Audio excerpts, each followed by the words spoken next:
ಮೈಸೂರು ಮಂಗಳೂರಲ್ಲೂ ಕೂಡ ಈಗ food officers ದಾಳಿಯನ್ನ ಮಾಡಿದ್ದಾರೆ. ಬೆಂಗಳೂರು ಮಾತ್ರ ಅಲ್ಲ, ಮೈಸೂರು ಮಂಗಳೂರಲ್ಲೂ ಕೂಡ ರೇಡ್ ಆಗ್ತಾ ಇದೆ. ಮೈಸೂರಿನ ರಿಯೋ ಮೆರಿಡಿಯನ್ ಹೋಟೆಲ್ ಮೇಲೆ ದಾಳಿ ಮಾಡಿದ್ದಾರೆ. ಬೆಂಗಳೂರಿನ ದೊಡ್ಡ ದೊಡ್ಡ ಹೋಟೆಲ್ಗಳು, ಸ್ಟಾರ್ ಹೋಟೆಲ್ಗಳನ್ನ ಬಂಡವಾಳವನ್ನ ಬೆಚ್ಚಿಟ್ಟಿರಲ್ಲ ಅಧಿಕಾರಿಗಳು. ಈಗ ಮೈಸೂರು ಮಂಗಳೂರಲ್ಲೂ ಕೂಡ ದಾಳಿ ಆಗಿದೆ. ರಿಯೋ ಮೆರಿಡಿಯನ್ನಲ್ಲಿ ಕೊಳೆತ 9 ಕೆಜಿ ಕೋಳಿ ಮಾಂಸವನ್ನು ವಶಕ್ಕೆ ಪಡ್ಕೊಂಡಿದ್ದಾರೆ. ಗ್ರಾಂಡ್ ಮರ್ಕ್ಯೂರ್ ಹೋಟೆಲ್ನಿಂದ 68 ಕೆಜಿ ಮಾಂಸವನ್ನು ವಶಕ್ಕೆ ಪಡ್ಕೊಂಡಿದ್ದಾರೆ.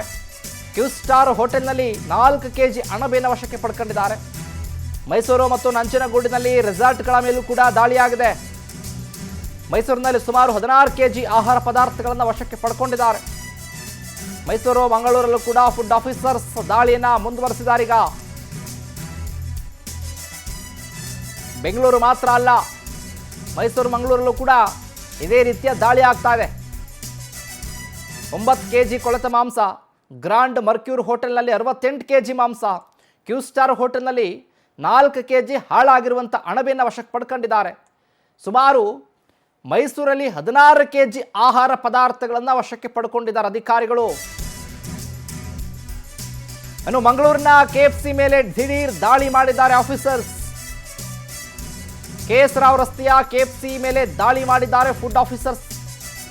ಆನ್ಲೈನ್ನಲ್ಲಿ ಚಿಕನ್ ಪೆರಿ ಪೆರಿ ಲೆಗ್ ಅನ್ನ ಖರೀದಿ ಮಾಡ್ತಾ ಇದ್ರು ಗ್ರಾಹಕರು. ಅಳಸಿದ ಚಿಕನ್ ಮಾಂಸ ಪತ್ತೆಯಾಗಿದೆ ಅಂತ ಗ್ರಾಹಕರು ಕಂಪ್ಲೇಂಟ್ ಕೊಟ್ಟಿದ್ರು. ಹೀಗಾಗಿ ದಿಢೀರ್ ದಾಳಿ ನಡೆಸಿದ್ದಾರೆ ಆಹಾರ ಸುರಕ್ಷತಾ ಅಧಿಕಾರಿಗಳು. ಕಿಚನ್, ಸ್ಟೋರ್ ರೂಮ್, ಇದರ ಜೊತೆಗೆ ಕೋಲ್ಡ್ ಸ್ಟೋರೇಜ್, ಡೀಪ್ ಸ್ಟೋರೇಜ್ ಎಲ್ಲವನ್ನು ಕೂಡ ಜಾಲಾಡಿದ್ದಾರೆ. ಕರಿದು ಬೇಯಿಸಿದ ಚಿಕನ್ ಪರಿಶೀಲನೆಗೆ ಗೋಡೌನ್ ಬೀಗ ಹಾಕಿದ್ದಾರೆ. ಇದೇ ವಿಚಾರ ಸಂಬಂಧಪಟ್ಟ ಹಾಗೆ ಹೆಚ್ಚಿನ ಅಪ್ಡೇಟ್ಸ್ ಅನ್ನ ಕೊಡ್ತಾರೆ ನಮ್ಮ ಪ್ರತಿನಿಧಿ ಸುಷ್ಮಿತಾ. ಲೈವ್ನಲ್ಲಿ ಜಾಯಿನ್ ಆಗ್ತಾ ಇದ್ದಾರೆ. ಸುಷ್ಮಿತಾ, ನೋಡ್ತಾ ಇದ್ದೀವಿ, ಬೆಂಗಳೂರು ಆಯಿತು, ಈಗ ಮೈಸೂರು ಮಂಗಳೂರು ಕಡೆನೂ ಕೂಡ ಅಧಿಕಾರಿಗಳು ದಾಳಿಯನ್ನು ಮುಂದುವರೆಸಿದ್ದಾರೆ. ಹೋಟೆಲ್ಗಳ ಮೇಲೆ, KFCಗಳ ಮೇಲೆ ಎಲ್ಲವೂ ಕೂಡ ದಾಳಿ ಆಗ್ತಾ ಇದೆ. ಈ ವಿಚಾರಕ್ಕೆ ಸಂಬಂಧಪಟ್ಟ ಹಾಗೆ ಮತ್ತಷ್ಟು ಅಪ್ಡೇಟ್ಸ್ ಕೊಡೋದಾದ್ರೆ ಯಶೋಕುಮಾರ್, ಬೆಂಗಳೂರು ಸೇರಿದಂತೆ ರಾಜ್ಯಾದ್ಯಂತ ಕಳೆದ 10 ದಿನಗಳಿಂದಲೂ ಕೂಡ ಆರೋಗ್ಯ ಇಲಾಖೆ ಜೊತೆಗೆ ಆಹಾರ ಸುರಕ್ಷತಾ ಪ್ರಾಧಿಕಾರ ವಿವಿಧೆಡೆ, ಅದರಲ್ಲೂ ಕೂಡ ಪ್ರಮುಖವಾಗಿ 3 ಸ್ಟಾರ್, 5 ಸ್ಟಾರ್, 7 ಸ್ಟಾರ್ ಸೇರಿದಂತೆ ದೊಡ್ಡ ಹೋಟೆಲ್ಗಳ ಮೇಲೆ ದಾಳಿಯನ್ನು ನಡೆಸ್ತಾ ಇರುವಂತದ್ದು. ಈ ಒಂದು ದಾಳಿ ಇತ್ತೀಚಿನ ದಿನಗಳಲ್ಲಿ ಬೆಂಗಳೂರಲ್ಲಿ ಸಾಕಷ್ಟು ಮಹತ್ವವನ್ನು ಪಡ್ಕೊಂಡಿತ್ತು. ಬೆಂಗಳೂರಿನ ಕೆಲವೊಂದಿಷ್ಟು 5 ಸ್ಟಾರ್ ಹೋಟೆಲ್ಗಳಾಗಿರಬಹುದು ಅಥವಾ ದೊಡ್ಡ ದೊಡ್ಡ ರೆಸ್ಟೋರೆಂಟ್ಸ್ಗಳಾಗಿರಬಹುದು, ಸಾಕಷ್ಟು ಹಳಸಿದ ಚಿಕನ್ ಆಗಿರಬಹುದು, ಹಾಳಾದ ಚಿಕನ್ ಜೊತೆಗೆ ತರಕಾರಿ ಇವೆಲ್ಲವೂ ಕೂಡ ಕಂಡು ಬಂದಿತ್ತು.